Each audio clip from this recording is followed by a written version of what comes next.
just a bird. Just a bird. Oh, I'm so sorry. I've just been on a little... Just been a little edgy lately.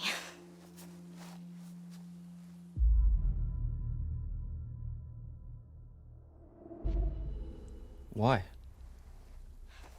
It's probably nothing, but ever since the campers left, I've had this weird feeling that there's someone else out there. Like, watching us. Like, there are still campers here? No, it's... just the little hairs in the back of my neck standing up, you know? Yeah. Well, it's probably nothing. Right. You're right.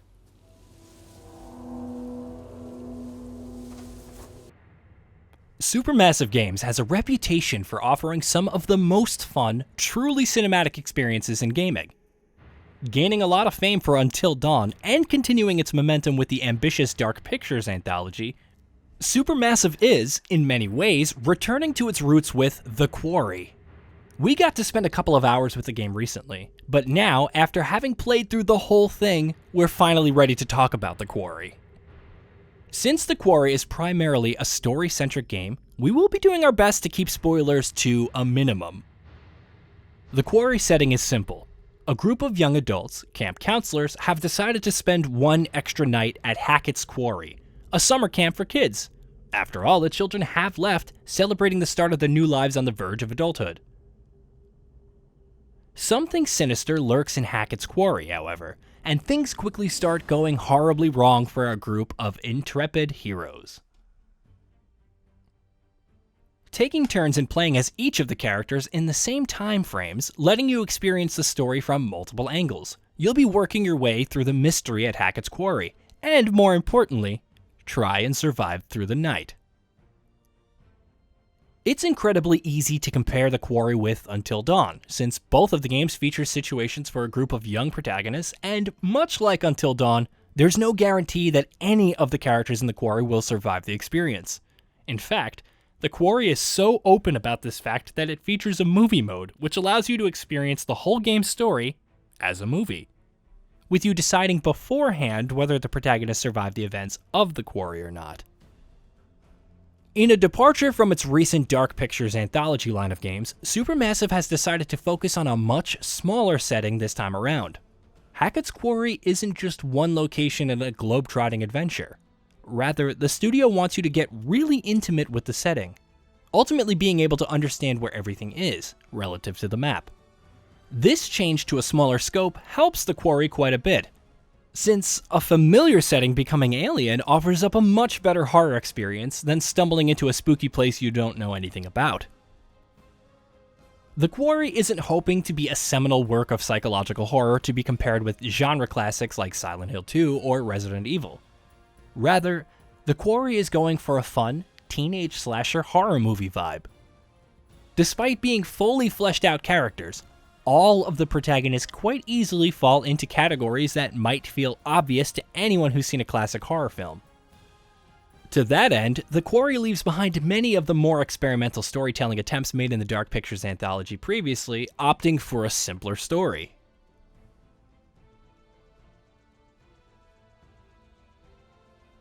If after reading all of this, you're still wondering what kind of story you can expect from The Quarry, the prologue alone will let you know exactly what to expect for the rest of the game. It features, among other things, two characters that are obviously not going to survive the prologue, a ghost and a creepy policeman. Rather than feeling absurdly cliche as it otherwise would, The Quarry manages to build up a surprising amount of tension before the main story even kicks off.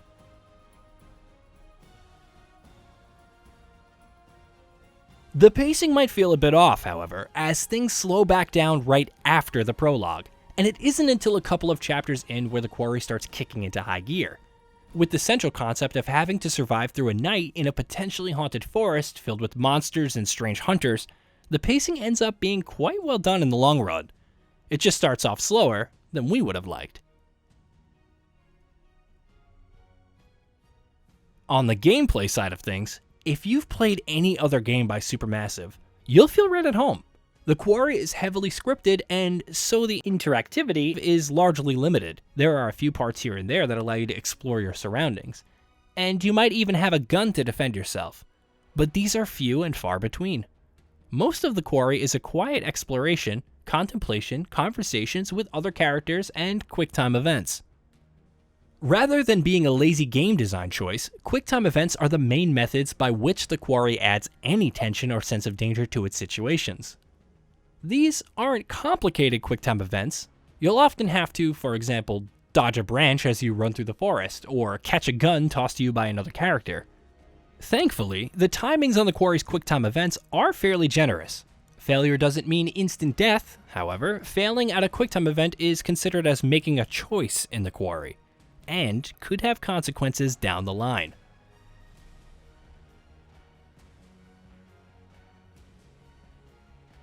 Considering the focus on its story, the Quarry needs to rely on the strengths of its actors' performances to get the most emotional reactions from its players.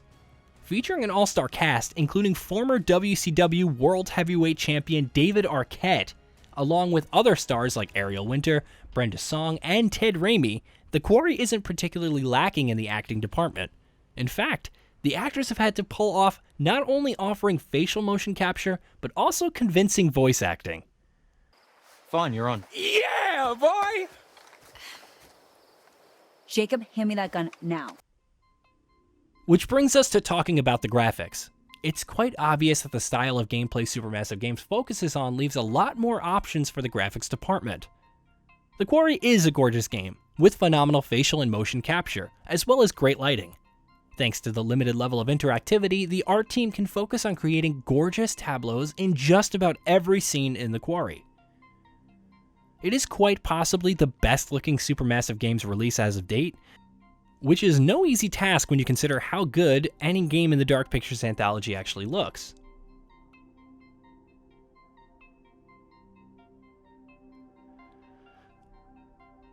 All of these graphical bells and whistles have more value than just making the game look good, however. Thanks to the expert acting and motion capture, characters feel quite human. The Quarry is able to capture smaller imperfections in its characters, allowing you to see minor facial tics and how facial expressions can change quite believably in difficult circumstances. These smaller details help the Quarry feel truly alive. It sparks empathy for the characters involved and encourages a deeper level of engagement with its story.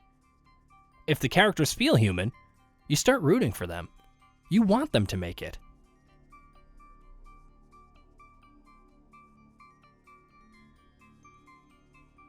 Ultimately, the Quarry isn't trying to do anything new. On the contrary, it feels like a return to its roots for the studio. Leaving behind the experimental storytelling that Supermassive focused on during its Dark Pictures Anthology, the Quarry focuses on a smaller story, but one that ends up feeling more engaging and human.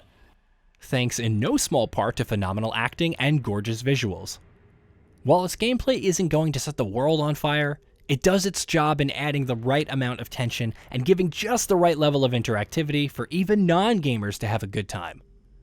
The Quarry is an all-around good time for anyone that loves a good horror romp, especially fans of classic horror. Did you know? We at GamingBolt upload new videos every day. Stick around, drop a like, subscribe, and let us know what kind of content you'd like to see in the future with a comment below.